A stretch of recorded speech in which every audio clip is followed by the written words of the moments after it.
Yes, Mr. Chair, Your Honor, the question will be answered by Assistant Secretary Antonio.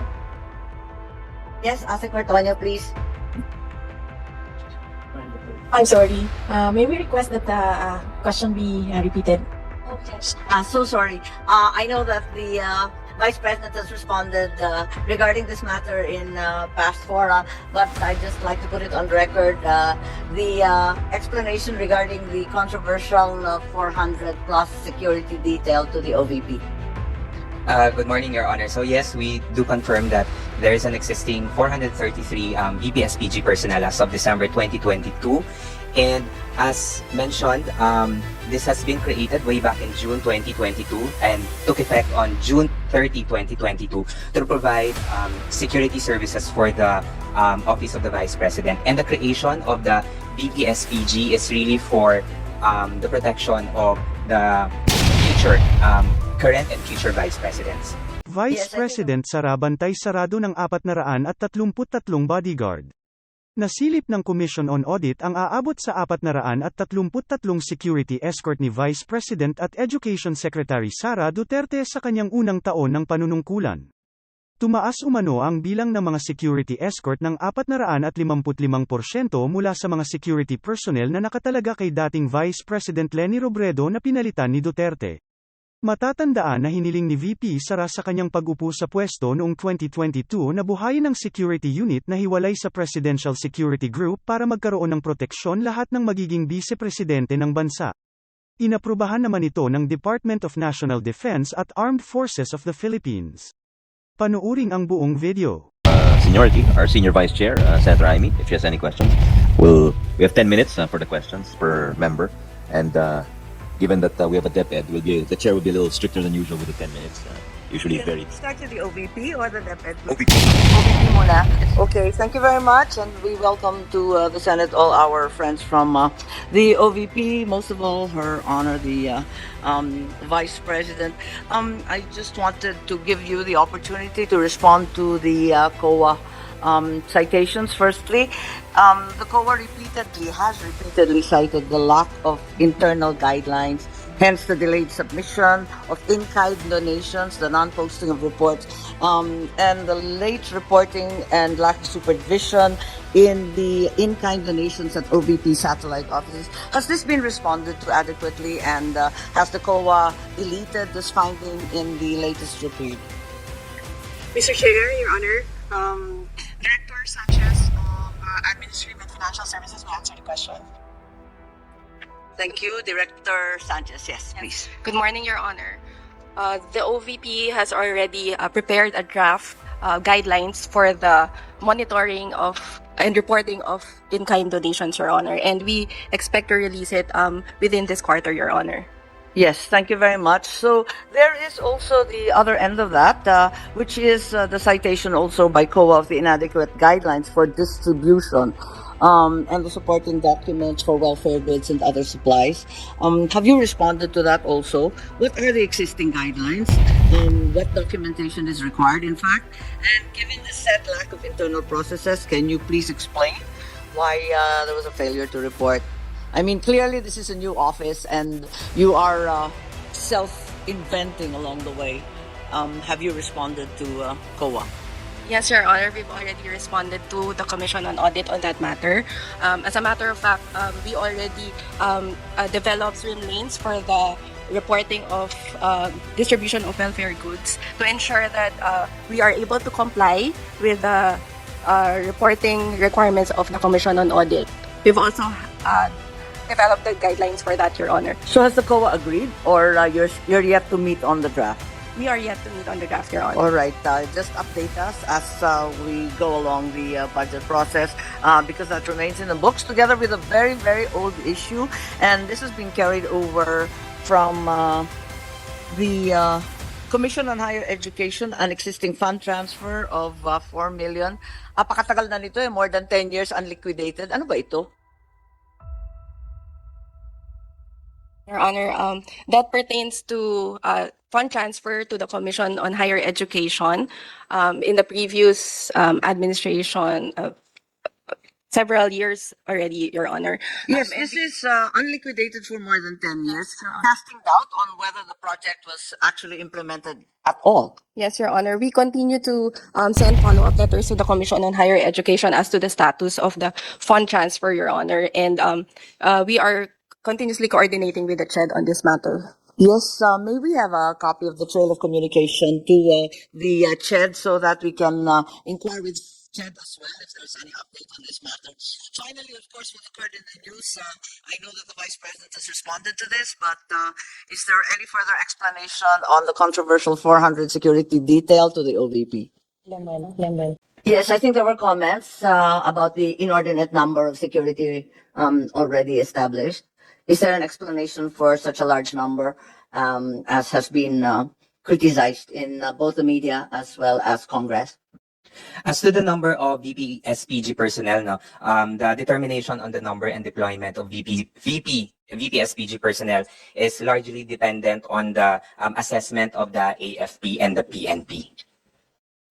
Okay, so that's the reply to that. It's actually the AFP that has recommended that, being that the Vice President is clearly in all these target lists and is always under threat. Thank you very much. That will be all, Mr. Chairman. I have no further questions. I think Thank they've been you. adequately responded to.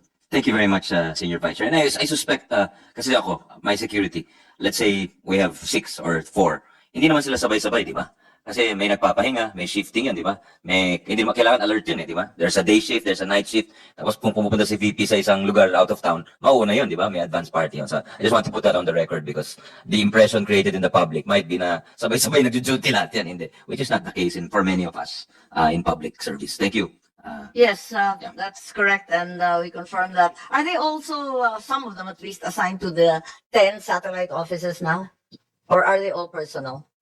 The VPSPG personnel consists of admin personnel. They are holding their office at the headquarters, and some of them are also doing some security and surveillance works in the different satellite offices as well. Yes, kasi 10 na yan ngayon, di ba? Pakarami na. Thank you very much, yes, Mr. Chair. Thank you for those questions, Senior Vice Chair Marcos. Next is our Vice Chair Sherwin Gatchalian. Vice Chair Win, you have 10 minutes, sir. Thank you, Mr. President, Mr. Chairman. So, Chairman, I just have a few questions, and I just saw here in the report and also in the presentation about the Libreng Sakay program, no? And I just want to understand. I know that the OTR also has a point-to-point system or point-to-point program. How is this different, and how is it being synchronized with the DOTR point-to-point program? I know that the national government is also funding that point-to-point program. So I just want to understand how these two programs are working together. Mr. Chair, Your Honor, Ms. Valoro, the Director for Operations, will answer the question. Good morning, Your Honor.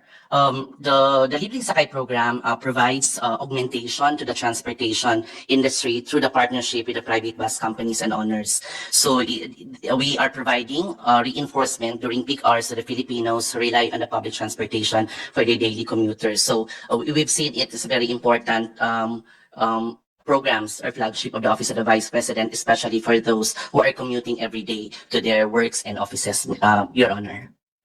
How do you identify the routes? How do you work with the DOTR? Because I know they have that program. In fact, it's always a program that the national government funds.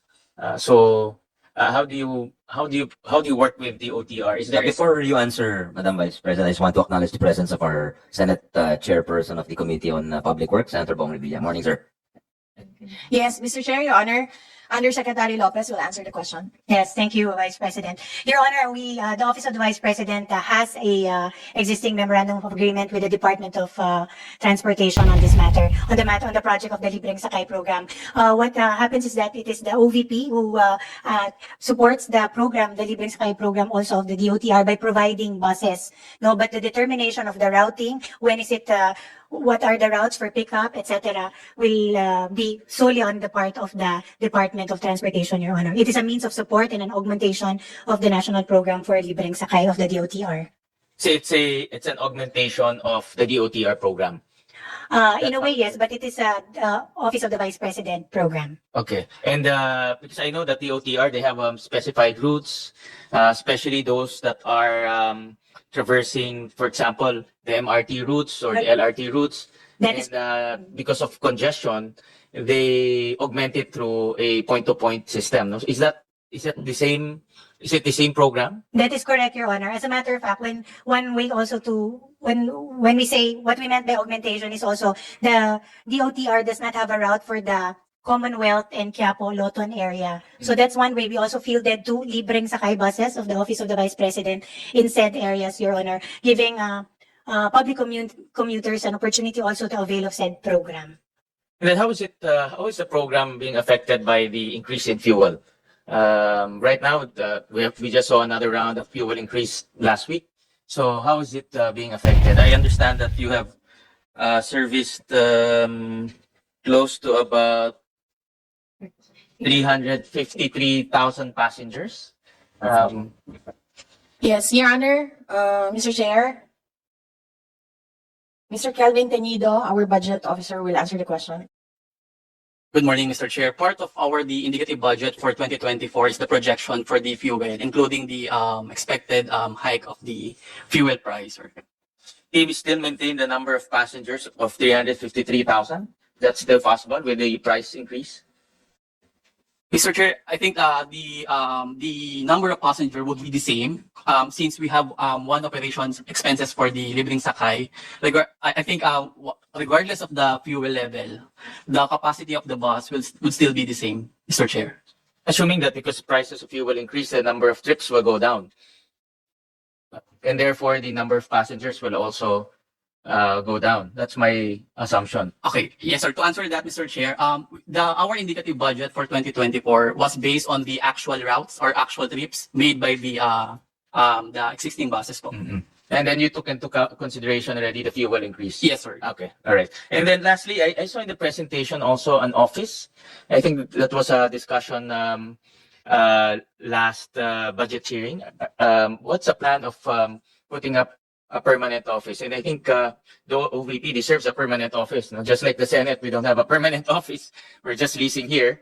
I think the position of Vice President will not disappear forever. So I think it's just right and proper to have a permanent office. Is there any plans in the pipeline to come up with a permanent office for the present team and also for future Vice Presidents? Mr. Chair, Your Honor, Yusek Lopez will answer the question. Yes, thank you, Vice President. Yes, Your Honor, there is a plan. We are still under negotiations for land acquisition for the construction of our OVP permanent office. Be funded in 2024 or still, it's still in the pipeline? It's still in the pipeline, Your Honor, because we are currently, it's still undergoing negotiations as to the matter of land acquisition. We are considering sites for the said OVP building. But definitely that's in the works already. Yes, Your Honor. It is a planned project for the term of the Vice President. Thank you. Thank you, Mr. Chair. Thank you very much, Vice Chair Senator Win Gatchalian. Next is Vice Chair Senator Bongo. Sir, you have 10 minutes. Mr. Chair, just a quick manifestation to Madam Vice President Sara Duterte, OVP officials, my fellow colleagues, and everyone present with us here today. Magandang araw po. I will not be interposing any questions. I just want to express my support for the budget of the Office of the Vice President. Mr. President, as we all know, the OVP, in addition to its executive and ceremonial functions as the second highest office of the Philippine government, advocates for and puts into action initiatives tailored to address the needs of the Filipino people. Sa pamamagitan ng opisina ni Vice President Sara Duterte, iba't ibang pampublikong serbisyo ang kanyang nagagawa at patuloy na ginagawa para sa Pilipino. That is why I support the bulk of the OVP's budget will be for funding these programs. Isa na po ito yung mga medical and burial assistance which supplements other healthcare programs of the government to assist indigent individuals and families. Simula pa nung kanyang termino, malaki po ang aking tiwala kay Vice President Sara Duterte. Alam ko patuloy na magbibigay tulong ang kanyang mga programa para sa ating mga kababayan, lalong-lalo na po yung mga mahihirap. Again, I would like to reiterate my full support for the budget of the Office of the Vice President. Thank you, Mr. Chair.